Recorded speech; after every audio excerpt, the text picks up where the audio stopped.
یہ جو سورہ مبارکہ میں نے تلاوت کی، سورہ فاتحہ جس کا نام ہے، جیسے کہ آپ سب آپ کو معلوم ہے کہ قرآن مجید کی اولین سورت ہے، نہ صرف اولین سورت ہے بلکہ قرآن مجید کے تمام مفاہیم کا، تمام بنیادی باتوں کا اور تمام اہم چیزوں کا خلاصہ بھی ہے، یا پھر بالفاظ دیگر آپ یہ کہہ سکتے ہیں کہ کسی کتاب کے مضامین کو ذہن نشین کرنے کے لیے یا آسانی سے اس تک پہنچنے کے لیے جس طرح ایک فہرست ہوتی ہے شروع میں، اس فہرست کو دیکھ کے آپ اندازہ لگا لیتے ہیں کہ اس کتاب میں کیا کچھ ہوگا، اس انداز کی ایک مجمل اور مختصر فہرست ہوئی یہ کلام پاک کے مضامین، اور اس کا بنیادی مقصد یا بنیادی نقطہ یا بنیادی اور مرکزی پوائنٹ کیا ہوا؟ آپ کو اور مجھے اپنی زندگی میں اپنے سفر حیات کو طے کرنے میں جن تکالیف کی، جن دشواریوں کی، جن پریشانیوں کی، جن مصیبتوں کی، جن الجھنوں کی تکلیفیں اٹھانی پڑتی ہیں، ان کا مقابلہ کرنا پڑتا ہے، ان کی مزاحمت مول لینی پڑتی ہے، ان سب سے بچانے کے لیے وہ سیدھا راستہ، جس سیدھے راستے میں تکالیف بھی نہ ہو، پریشانیاں بھی نہ ہوں، اور کم سے کم وقت میں کم سے کم فاصلے کے ساتھ آپ منزل مقصود تک پہنچ جائیں، یہ ہے بنیادی نقطہ اس سورہ مبارکہ۔ اور چونکہ یہ خلاصہ ہے پورے قرآن مجید کا، جوہر ہے پورے قرآن مجید کا، ست ہے اس کا قرآن کا، تو جو مقصد اس کا ہوا وہی مقصد پورے قرآن مجید کا ہوا کہ پورا قرآن مجید جب آپ پڑھتے یہ پڑھاتے ہیں تو آخر اس کا فائدہ کیا ہوتا ہے؟ آپ اس کا مقصد مطالعہ کرنے کا ہوتا کیا ہے؟ یہی مقصد ہوتا ہے اور یہی اس کا فائدہ ہوتا ہے کہ آپ جو اپنی زندگی کی راہیں طے کر رہے ہیں، ذہنی اور فکری زندگی کی راہیں، وہ سکون کے ساتھ، اطمینان کے ساتھ آپ کو منزل مقصود تک پہنچنے میں مدد دے، یہ ہے ان ہدایات کا مقصد۔ تو اس سورہ فاتحہ کا جو بنیادی نقطہ ہوا وہ ہوا صراط مستقیم کا، سیدھی راہ کا۔ پھر جیسا کہ میں عرض کر چکا ہوں بار بار، قرآن مجید اپنی جو بات بھی بیان کرتا ہے وہ بلا دلیل کے نہیں بیان کیا کرتا۔ آپ کہتے ہیں سیدھی راہ یہ ہے، یہ دوست کہتے ہیں کہ نہیں سیدھی راہ وہ والی ہے، مسلمان صاحبان کا کہنا ہے کہ سیدھی راہ یہ ہے، یہودی کا کہنا ہے کہ نہیں سیدھی راہ وہ ہے جو اس نے بتائی، مسیحی کا کہنا ہے کہ نہیں سیدھی راہ تیسری ہے جو اس نے بتائی، اور ہندو کا کہنا ہے کہ نہیں بالکل چوتھی والی راہ ہے۔ تو جتنے مذہب اور جتنے فرقے اور جتنے دماغ اور جتنی زبان اتنی باتیں، ہر ایک یہ کہتا ہے کہ صراط مستقیم میری ہے۔ تو ارشاد الہی ہوا کہ صراط مستقیم کی پہچان یہ ہے کہ تمام دنیا کے تمام عظیم ترین اور کامیاب لوگ جس راہ پر چلے ہوں اور آسانی سے پھر منزل تک پہنچ گئے ہوں، اس کے صراط مستقیم ہونے میں تو پھر کسی کو شک و شبہ نہیں ہو سکتا۔ صراط مستقیم جس پر کسی کو اعتراض نہیں ہو سکتا، کسی کو اس پر کوئی سوال کرنے کا موقع نہیں ہو سکتا، کسی کے ذہن میں اس کے لیے کوئی الجھن پیدا نہیں ہو سکتی، وہ صراط مستقیم کون سی ہے؟ جو تمام لوگ دنیا میں کامیاب ترین افراد کی راہ ہے۔ تو تمام دنیا کے کامیاب ترین افراد کی راہ اگر آپ کو دیکھنی ہے وہ ہے صراط مستقیم۔ جو لوگ ناکامی کے گڑھوں میں نہیں گرے، تباہی اور بربادی کی دلدلوں میں نہیں پھنسے، بلکہ اس دنیا میں بھی انہوں نے کامیابیاں حاصل کی ہیں، اور اس دنیا کے علاوہ جو دنیا ہیں ان کے اندر بھی انہوں نے کامیابیاں حاصل کی۔ تو جو مرنے کے بعد کی زندگی ہے اس کا تو ہمیں پتہ چلے گا مرنے کے بعد۔ اس دنیا میں تو میں اور آپ چیک کر سکتے ہیں کہ کس کی زندگی بھلی ہوئی اور کس کی زندگی بری ہوئی۔ تو ارشاد ہوا کہ صراط مستقیم ہر انسان کی تمنا اور ہر انسان کی دلی آرزو ہوتی ہے۔ اس دلی آرزو کو پورا کرنے اور اس تمنا کو پورا کرنے کے لیے اللہ تعالیٰ نے اپنے انبیاء کرام کو وحی دے کر بھیجا، اپنا کلام دے کر بھیجا، اور ان کے ذمہ یہ کام لگایا کہ انسانیت کو صراط مستقیم دکھا دیں، تاکہ جن پریشانیوں اور الجھنوں میں وہ مبتلا ہیں ان سے بچ کر سیدھی راہ پر چل کر منزل مقصود تک پہنچ جائیں۔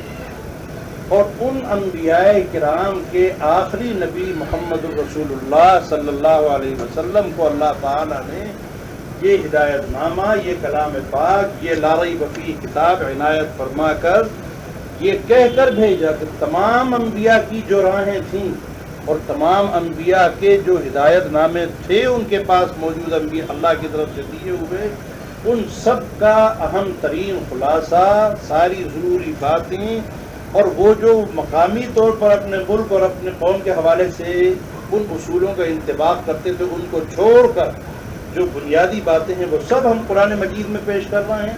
نہ صرف انہیں پیش کر رہے ہیں بلکہ ان اصولوں کو اور بہت سی ضروری چیزوں پر منطبق کر کے عملاً تمہیں تجربہ سکھا دیں گے اسی قرآن مجید کی برکت سے۔ اب قرآن مجید سے استفادے کے لیے کسی نبی کے آنے کی ضرورت نہیں رہی، کسی مصلح کے آنے کی ضرورت نہیں رہی۔ اگر ہوتی تو نعوذ باللہ پھر ختم نبوت کا فائدہ کیا تھا؟ پھر یہ کتاب الہی جو میرے اور آپ کے لیے فائدہ مند نہیں تھی، اگر میں اور آپ اس سے استفادہ نہیں کر سکتے تھے تو نعوذ باللہ پھر اللہ نے کتنا ظلم کیا کہ ہم سے پہلے والوں کے لیے تو یہ سہولت رکھی کہ اپنی کتاب کے ساتھ ساتھ ہر زمانے میں نبی بھیجتے رہے، جب بھی ضرورت پیش آتی تھی نبی بھیجتے رہے۔ اور اس کتاب کے ساتھ آج جب ہمیں ایک آدمی کی ضرورت ہے جس کے بغیر ہم سمجھ نہ سکتے ہوں اس کتاب الہی کو، تو ہمارے لیے ختم کر دیا اس سلسلے کو۔ یہ ہمارے ساتھ کتنا بڑا ظلم ہے۔ اگر خدا نہ خواستہ آپ اللہ تعالیٰ کو ظالم باور کرتے ہیں تب تو یہ چیز سمجھیں، اور اگر ایسا نہیں ہے تو پھر یہ سمجھیے کہ اللہ نے ختم نبوت کر کے عظیم الشان کہ اب آپ کے لیے اس نے یہ فیصلہ کر دیا کہ اب آپ بچے نہیں رہے ہیں، بالغ ہو گئے ہیں، شعور کے مالک ہو گئے ہیں، اب والدین کی انگلی پکڑ کر چلنے کی ضرورت نہیں ہے آپ کو۔ انبیاء کرام جو مانوی باپ تھے آپ کے، ان کی انگلیاں پکڑ کے چلنے کی ضرورت نہیں رہی۔ اب تو انہوں نے جو وصیتیں، جو نصیحتیں آپ کو کر دی ہیں، ان وصیتوں اور نصیحتوں پر خود عمل کر کے اپنی زندگی کو بنا بگاڑ سکتے ہیں آپ۔ یہ اب آپ کا مقام ہو چکا جو ایک بڑے لڑکے کے ہو جانے کے بعد ہوا کرتا ہے۔ یہ تو آپ کے لیے عظیم الشان نعمت، کیونکہ اس عظیم الشان نعمت کے لیے جو اس نے وصیتیں فرمائیں، جو نصیحتیں فرمائیں، جو ہدایت نامہ عنایت فرمایا، وہ ہوا قرآن مجید۔ اس قرآن مجید کے خلاصے کے طور پر یا فہرست کے طور پر سورہ فاتحہ ہوئی، اور اس سورہ فاتحہ میں وہی بات اس نے ارشاد فرمائی جو پورے قرآن مجید کا مقصد تھا کہ آپ منزل مقصود تک آسانی سے، سہولت سے، بغیر پریشانیوں کے کس طریقے سے پہنچ سکتے ہیں۔ تو وہ ہے صراط مستقیم جس کے ذریعے سے آپ پہنچ سکتے ہیں۔ پھر صراط مستقیم کے لیے دعوے ہر ایک کرنے والے تھے۔ آپ کو معلوم ہے کہ یہاں ہر فرقے باز کا یہ مرض ہوتا ہے کہ اپنے علاوہ ساری دنیا کو بے ایمان اور گمراہ سمجھتا ہے۔ تو جب ہر فرقے والے کا مرض یہاں آپ کا لاحق ہے اور یہ وسعت ظرف اس کے اندر نہیں ہے، یہ قوت برداشت اس کے اندر نہیں ہے کہ بھائی جو اچھائی یا سچائی کل میں سمجھتا تھا اب اس کو گدھا پن سمجھتا ہوں، تو جسے آج سمجھ رہا ہوں ممکن ہے کل پرسوں کو پھر یہ گدھا پن نظر آ جائے۔ یہ قوت برداشت کسی کے اندر کہاں ہے؟ یا تو آپ کی عقل کل ہو، تب آپ کا فیصلہ یقینی اور قطعی ہوگا، اور بصورت دیگر اللہ تعالیٰ جو ارشاد فرما دے وہ تو ہے قطعی اور یقینی۔ اس کے سمجھنے میں آپ سے ہیر پھیر ہو سکتا ہے، آپ کی عقل غلطی کر سکتی ہے، لیکن جب تک اس کے الفاظ محفوظ ہیں، اس کا پیغام اور اس کی ہدایت محفوظ ہے، اس وقت تک پھر آپ کو گھبرانے کی ضرورت نہیں کہ اللہ کے فضل و کرم سے جب پیغام موجود ہے، جب وہ کتاب ہدایت موجود ہے، لا ریب فیہ ہے، اس کی حفاظت میں کوئی شک و شبہ نہیں ہے اور زندہ زبان میں ہے۔ تو جہاں کہیں آپ کو الجھن محسوس ہوتی ہے، پریشانی محسوس ہوتی ہے، آپس میں ٹکراؤ ہوتا ہے، تو جیسا کہ قرآن مجید نے ارشاد فرمایا افغیر اللہ ابتغی حکما وہو الذی انزل الیکم الکتاب مفصلا، کہ آدمیوں میں جھگڑا رگڑا تو ہو سکتا ہے، ہم میں سے کون معصوم ہے؟ ہم میں سے کوئی شخص بھی ایک دوسرے کے لیے مستقل طور پر حجت نہیں ہے۔ حجت صرف رسول اکرم صلی اللہ علیہ وسلم کی وحی ہے، لیکن اس وحی کے سمجھنے میں میرے اور آپ کے دماغ کا پھیر ہو سکتا ہے۔ اس پھیر کو ختم کرنے کا علاج اور حل کیا ہے کہ آپ قرآن مجید سے بار بار استفادہ کیجئے، بار بار رجوع کیجئے۔ اگر ایک چیز ایک جگہ نہیں سمجھ میں آتی دوسری جگہ سمجھ میں آئے گی۔ اس نے سمجھنے کے دو طریقے آپ کو بتائے، اور دو طریقوں میں سے اہم ترین اور بنیادی طریقہ تو تھا اس کا محکمات اور متشابہات کی تقسیم کا، اصولی چیزوں کی اور جزیات کی تقسیم کا۔ اور نمبر 2 یہ کہ نصرف الآیا، ہم بار بار بتکرار بکرات و مرات پیش کرتے ہیں چیز کو، یہاں پر اس انداز میں پیش کیا، آگے چل کے کچھ اور انداز میں پیش کیا، آخر میں کچھ اور انداز میں پیش کیا، جس کے سمجھ میں یہاں نہیں آ سکتی اس کے سمجھ میں آخر والا آ جائے، جس کے سمجھ میں آخر والے سے نہیں آ سکتی تھی وہ بیچ والے سے سمجھ لے۔ غرض یہ کہ ہر مزاج، ہر طبقے اور ہر انداز کے مطابق بار بار بیان فرما کر ایک چیز کی اگر وضاحت یہاں نہیں ہے تو دوسری جگہ ہو سکتی ہے، دوسری کی وہاں نہیں تھی تو یہاں پر موجود ہے، تو تمام کی تمام چیزیں آپ کے سامنے کلیئر اور واضح ہو سکتی ہیں، مگر اس کلیئر اور واضح ہونے کے لیے شرط یہ ہے کہ آپ کی طبیعت میں ٹھہراؤ ہو، وسعت ظرف ہو، قوت برداشت ہو۔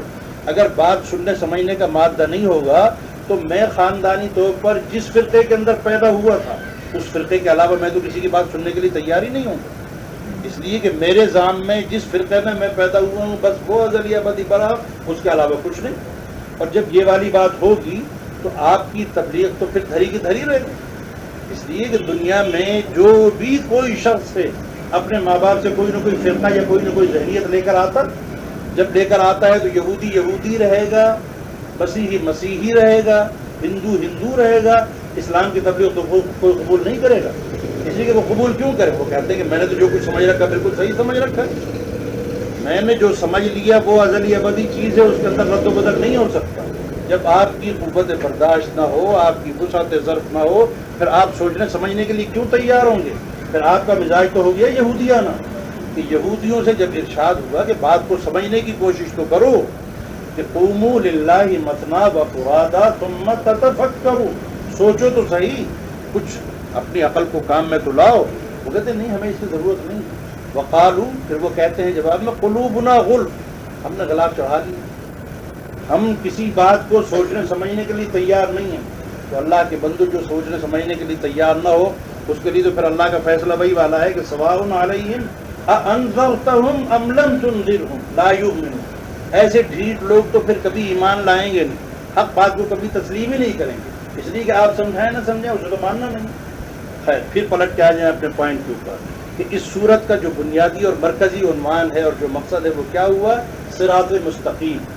پھر صراط مستقیم کے لیے میں نے جیسا کہ عرض کیا کہ قرآن مجید کا انداز یہ ہے کہ اس کی کوئی بات بھی بغیر دلیل کے نہیں ہوا کرتی۔ ارشاد ہوا کہ یہ صراط مستقیم کا دعویٰ کرنے والے تو 1000 آدمی اور 1000 فرقے ہیں، پھر تمہاری طبیعت مطمئن کیسے ہو کہ صراط مستقیم کیا ہے؟ ارشاد ہوگا کہ صراط الذین انعمت علیہم، یہ ان لوگوں کی راہ ہے جو دنیا میں ہمیشہ کامیاب رہے، غیر المغضوب علیہم، کبھی تباہی کی دلدل میں نہیں پھنسے، ولا الضالین، نہ کبھی صحراؤں میں بھٹکے، تو جو نہ بھٹکے ہوں نہ تباہی اور بربادی کے دلدلوں میں گرفتار ہوئے ہوں، ہمیشہ انعامت علیہم، ان کے اوپر انعامات رہے ہوں، کامیاب رہے ہوں، ارتقاء یافتہ رہے ہوں، بلند رہے ہوں، ان کی راہ سیدھی راہ۔ اس میں کیا شک و شبہ ہے؟ پھر آپ کے لیے تجربہ ہو گیا، وہ ایک تصور نہیں رہا، عملی شے بن گیا۔ جب تاریخ انسانیت میں آپ مسلسل دیکھ رہے ہیں کہ کامیاب لوگ وہ ہیں جو انہی اصولوں کے مطابق عمل کرتے ہیں، پھر آپ کی طبیعت مطمئن نہیں ہو تو اور کیا ہو؟ تو کیا اس کی دلیل دی کہ صراط مستقیم کون سی ہے؟ صراط الذین انعمت علیہم۔ اب اس کی 2 شکلیں ہیں، ان انعمت علیہم اور غیر المغضوب علیہم ولا الضالین کو پوری تاریخ انسانیت کا مطالعہ کر کے تمام دنیا کی قوموں کا، تمام دنیا کے ملکوں کا، تمام دنیا کی پارٹیوں کا، تمام دنیا کی جماعتوں کا میں ڈیٹیل کے ساتھ، تفصیل کے ساتھ بہت ریسرچ کر کے مطالعہ کروں، یادداشتیں مرتب کروں اور ایک کالم بناؤں اس چیز کا کہ ان سب میں وہ کیا مشترک بات ہے جس کے نتیجے میں ان کو کامیابی حاصل ہے، اور ایک کالم بناؤں ناکام ہونے والوں کا کہ ان سب ناکاموں کے اندر کیا مشترک چیز ہے جس کے نتیجے میں یہ زوال آمادہ ہوئے، زوال پذیر ہوئے، تباہی کی طرف گئے۔ تو یہ ساری ریسرچ اور محنت اور تحقیقات کر کے جب میری داڑھی کے بعد سفید ہو، دانت ٹوٹ چکے ہوں، آنکھیں اندھی ہو چکی ہوں اور بڑھاپا طاری ہو چکا ہو، تب نتائج پر پہنچوں گا میں اس ریسرچ کے۔ ساری دنیا کی تمام قوموں کا، تمام جماعتوں کا، تمام طبقات کا یہ اتنا ریسرچ کر کے فیصلہ کرنے کے لیے اتنی عمر تو چاہیے کم از کم۔ اور جب اس عمر کو پہنچ جاؤں گا تو کیا خاک اس سے استفادہ کروں گا؟ یہ وہ چیز تھی جس کی وجہ سے اللہ تعالیٰ نے آپ کو پکی پکائی روٹی مائدۃ من السماء یہ عنایت فرمایا وحی الہی کی شکل میں۔ اللہ کی طرف سے جو آپ کو دسترخوان پکے پکائے سامان کے ساتھ ملا، جس کے لیے قرآن نے استعارہ استعمال فرمایا ہے مائدۃ من السماء، اللہ کی طرف سے آپ کا وہ دسترخوان جو کھانے پینے سے بھرا ہوا ہو، وہ آپ کو وحی الہی کی شکل میں عنایت فرمایا، تاکہ آپ ان تمام ریسرچ کرنے کی مصیبتوں اور الجھنوں اور پریشانیوں سے بچ جائیں، اور اپنے بڑھاپے میں منزل مقصود تک پہنچنے کے بجائے اپنے لڑکپن اور اپنی جوانی میں منزل مقصود تک پہنچ جائیں۔ اس کے نتیجے میں اللہ تعالیٰ نے وحی الہی کے ذریعے سے آپ کو وہ تمام چیزیں عنایت فرما دیں اور بتا دیا کہ جو تم تجربات کا نچوڑ حاصل کرنا چاہتے ہو دنیا کے تمام لوگوں کا، وہ نچوڑ ہم تم کو بتا دیں۔ اور جب وہ نچوڑ ہم نے تم کو بتا دیا تو تم خود سمجھ جاؤ کہ جو لوگ ہمیشہ ناکام رہے وہ اس لیے ناکام رہے کہ کامیابی کے ان متفق علیہ اصولوں کی خلاف ورزی کرتے تھے، لہذا ناکام ہوئے۔ تو اب آپ کے سامنے کامیابی کے متفق علیہ اصول بھی آ گئے اور ناکامی کے متفق علیہ اصول بھی آ گئے۔ تو وہ جو قرآن مجید نے فرمایا ہے کہ قُلِ الْحَقُّ مِن رَبِّكُمْ فَمَن شَاءَ فَلْيُؤْمِن وَمَن شَاءَ فَلْيَكْفُرْ، اللہ تعالیٰ نے اس وحی الہی کے ذریعے سے آپ کو جب دونوں چیزیں دکھا دی تو اب جس کا دل چاہے حقائق کا اقرار کر کے امن والا بندہ بن جائے، فَلْيُؤْمِن، امن چاہنے والا بندہ بن جائے۔ کسی کے خالی زبان سے ایمان ایمان کا کہنے سے کیا فائدہ ہے؟ آپ زبان سے کہتے رہیں اے خدا، ڈنڈی مارتے رہیں تو اس کا کیا فائدہ ہوا؟ تو میں امن کا نعرہ بلند کرتا رہوں لیکن نہ میری زندگی میں امن ہو نہ میرے ارد گرد امن ہو، تو ایسا ایمان کا دعویٰ کرنے سے فائدہ کیا؟ رسول اللہ کا کتنا پیارا ارشاد گرامی ہے کہ المسلم من سلم المسلمون من لسانہ ویدہ، مسلمان کون ہے؟ مسلمان وہ ہے جس سے اس کے ارد گرد والے سلامتی میں رہیں، اس کے ہاتھ سے بھی اور اس کی زبان سے بھی۔ تو حقیقت میں تو اسلام وہ ہے سلامتی والا، ایمان وہ ہے جو امن والا ہو۔ اگر امن نہیں ہے تو ایمان نہیں ہے، سلامتی نہیں ہے تو اسلام نہیں ہے۔ لاکھ آپ دعویٰ کرتے پھر تو زبان سے دعویٰ کرنے سے کچھ ہوا کرتا ہے کیا؟ تو زبان سے دعویٰ کرنے والے دنیا میں ایک سے ایک بڑھ کے ہیں۔ بطور مثال میں عرض کرتا ہوں کہ آج آپ زیادہ سے زیادہ نخرہ دکھائیں گے مسلمان توحید کے نام پر، باقی ساری دنیا جہان کی اقوام کے مقابلے میں ہم زیادہ مواعید ہیں۔ کسی بات پہ نخرہ ہوتا ہے چاہے زبان کی حد تک ہو، عمل پہ بالکل کھوٹے ہوں مکمل طور پر، لیکن زبان کی حد تک اتنا ہی ہے نا آپ کا نعرہ۔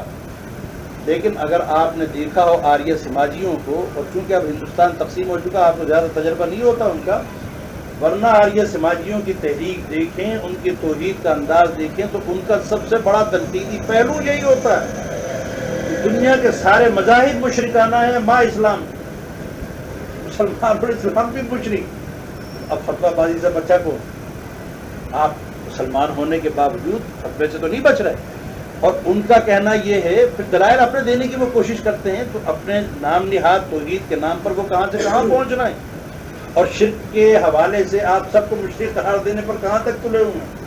اچھا تو زبان سے کہہ دینے سے ہو گیا کہ پھر سارا مسئلہ، اس نے جو زبان سے توحید کا نعرہ لگایا اور زبان سے آپ کو مشرک قرار دے دیا، اس سے وہ مواحد اور آپ مشرک بن گئے؟ کسی کے کہنے سے کوئی مشرک بنا کرتا ہے، اور کسی کے اپنا نخرہ دکھانے سے کوئی مواحد ہوا کرتا ہے؟ بابا مواحد وہ ہوا جو اللہ تعالیٰ کے احکامات پر عمل کرتا ہے، چاہے اس نے زبان سے کبھی بھی اس چیز کا نخرہ نہ کیا، اور اگر اس نے اللہ کے احکامات کے مطابق عمل نہیں کیا، اللہ کی بنیادی چیزوں کو نہیں تسلیم کیا، تو حقیقت یہ ہے کہ وہ بالکل کوڑا ہے۔ مشرک کہیں نہ کہیں آپ اسے، لیکن مواحد بہرحال نہیں ہے۔ پھر آئیے اپنے پوائنٹ کے اوپر کہ کیا ارشاد ہوا کہ اہدنا الصراط المستقیم صراط الذین انعمت علیہم غیر المغضوب علیہم ولا الضالین۔ اے اللہ ہمیں صراط مستقیم چاہیے، اور خیالی نہیں چاہیے، تجرباتی چاہیے، وہ صراط مستقیم چاہیے جو پوری انسانیت کے تجربے میں گزر چکا ہے۔ تمام دنیا کی تمام اقوام کے وہ عظیم الشان افراد اور جماعتیں اس کے نتیجے میں کامیابیاں حاصل کر چکی ہیں اس دنیا میں۔ اگر اس دنیا میں ربنا آتنا فی الدنیا حسنہ نہیں ہوا تو مجھے کیا پتا ہے کہ مرنے کے بعد بھی ہوگا نہیں ہوگا۔ اس لیے کہ کیا مرنے کے بعد کی زندگی کو عظیم الشان زندگی بنانے کا دعویٰ کرنا ہر مذہب کا کام نہیں ہے؟ آپ جاتے ہیں تھیوسوفیکل ہال میں ہر ایک یہی دعویٰ نہیں کرتا کہ مرنے کے بعد کی زندگی میں بناؤں گا. یہودی سے پوچھیے تو وہ کہتا ہے کہ میرے مذہب کو مان لو، مرنے کے بعد کی تمہاری زندگی بن گئی. مسیحی کے پاس جائیے تو وہ کہتا ہے کہ میرے اصول تسلیم کر لو، مرنے کے بعد کی زندگی تمہاری جنت کی زندگی بن گئی. ہندو سے پوچھیے تو وہ یہی کہتا ہے. اچھا تو وہ سارے کے سارے اگر یہی ایک بات کہتے ہیں پھر میں کس کی مانوں اور کس کی نہ مانوں؟ تو مجھے میرے پیارے مذہب نے یہ اصول دیا کہ اللہ کے بندو وہ تو ہے ادھار کا دھندا، تم نقد کی بات کرو. نقد ہے یہ دنیا. اس دنیا میں جو مذہب آپ کو عظمتیں دلا دے، اس دنیا میں جو مذہب آپ کو بلندیوں پر پہنچا دے، عروج دلوا دے، ارتقاء دلوا دے، آپ کو برتر اور عظیم ثابت کر کے دکھا دے، وہ مذہب پھر یقیناً مرنے کے بعد بھی تمہیں کر کے دکھا دے. اور جو مذہب یہاں اس دنیا میں مجھے کچھ نہیں دلا سکتا، میں پھر اس کے متعلق کیسے یقین کروں کہ مرنے کے بعد مجھے دلا دے؟ وہ چیز تو نہ میں نے دیکھی نہ سنی، میرے تجربے کی چیز میں وہ ناکام ثابت ہو رہا ہے، تو مرنے کے بعد کی زندگی جو میں نے نہ دیکھی نہ سنی، اس کے متعلق مجھے کیا یقین کہ وہ کچھ کر کے دکھائے؟ یہی وجہ ہے کہ آپ کو جو دعا سکھائی گئی اور جو آپ اپنی تقریباً ہر نماز میں پڑھتے ہیں، اس میں جملہ کیا کہ ربنا آتنا فی الدنیا حسنہ، اے اللہ ہماری یہ دنیا ہمارے لیے بہتر بنا دے، اس کی اچھائیاں، بلندیاں، عظمتیں، خوشیاں، مسرتیں وہ عطا فرما دے. آتنا فی الدنیا حسنہ، اور پھر اس کے بعد جملہ ہوا وفی الآخرۃ حسنہ. مرنے کے بعد کی زندگی کا جو حسنہ ہے وہ نمبر 2 ہے، نمبر 1 اس دنیا کا حسنہ. اس لیے کہ معیار تو یہی ہے. اب صراط الذین انعمت علیہم جو اللہ نے فرمایا وہ اس دنیا کا فرمایا، مرنے کے بعد کا فرمایا. مرنے کے بعد کا کہا تو ہر مذہب والا کہتا ہے مرنے کے بعد اس کو انعام ملا. مجھے کیا پتہ ملا نہیں ملا، وہ مغضوب علیہم ہے یا ولضالین میں شامل ہے کہ انعمت علیہم میں شامل ہے، مجھے کیا پتہ ہے اس کا. اس دنیا کی روح سے یہ بات کہی جا رہی ہے، اور اس دنیا کی روح سے عروج و زوال کے قوانین آپ کو بتائے جا رہے ہیں، اور فرمایا جا رہا ہے کہ یہاں پر یہ کچھ کرنے کے نتیجے میں بالآخر یہی چیزیں تمہیں نصیب ہوں گی مرنے کے بعد. ارشاد کیا ہوا کہ صراط الذین انعمت علیہم. صراط مستقیم کیا ہے؟ صراط مستقیم وہ ہے جس پہ اس دنیا کے تمام عظیم لوگ چلے اور کامیاب. بالفاظ دیگر، برخ دیگر، جن لوگوں نے ان پر عمل نہیں کیا وہ تباہی کی گڑھوں میں اور تباہی کے غاروں میں دفن ہوئے. یہ مفہوم ہوا اس کا. تو اب چونکہ مائدۃ من السماء، اللہ تعالیٰ نے آپ کو پکا پکایا مال عنایت فرمایا، کہاں آپ ریسرچ کرتے پھرتے؟ تو اس قرآن مجید میں اللہ نے یہ بات خود بیان فرما دی کہ از آدم تا خاتم صلی اللہ علیہ وسلم تمام انبیاء کرام جن متفقہ، مشترکہ اور بنیادی چیزوں کو لے کر تشریف لائے تھے، وہ بھی ہم اس کلام پاک میں تمہیں بتا دیتے ہیں. اور بتانے کے بعد یہ اعلان کر دیتے ہیں کہ اللہ تعالیٰ کا سیدھا راستہ اس پر یہ تمام انبیاء کرام جو اس دنیا کو کامیاب کرنے کے لیے اور کامیابی دلانے کے لیے تشریف لائے تھے، ان سب کے متفق علیہ اصول کیا تھے؟ وہ یہ ہیں. اور یہ بات تو اللہ تعالیٰ نے فرمائی. آج کے حوالے سے اگر آپ اس کو دیکھیں تو آپ کو یہ تسلیم کرنا پڑے گا کہ یہ وہ بنیادی عظمتیں ہیں، وہ بنیادی اچھائیاں ہیں، وہ بنیادی اصول ہیں، وہ بنیادی ہدایتیں ہیں. ان پر نہ صرف یہ کہ آج بھی دنیا کے تمام مذاہب والے متفق ہیں، بلکہ یہاں تک جو خدا کو بھی نہیں مانتے. رسولوں کو ماننا تو بہت دور کی چیز ہے. بھائی مسیحی آپ کے نبی کو نہیں مانتا، اپنے نبی کو تو مانتا ہے. یہودی مسیحی کے اور میرے نبی کو نہیں مانتا، اپنے نبیوں کو تو مانتا ہے. ہندو ان میں سے کسی نبی کو نہیں مانتا مگر اپنے ہاں کے بزرگوں کو تو مانتا ہے. مگر میں عرض کرتا ہوں وہ کمیونسٹ اور وہ دہریے اور وہ ملحد جو کسی رسول کو ماننا تو بہت دور کی چیز ہے، اللہ کو تسلیم نہیں کرتے، ان کے ہاں بھی یہ وہ چیزیں ہیں جو متفق علیہ ہیں.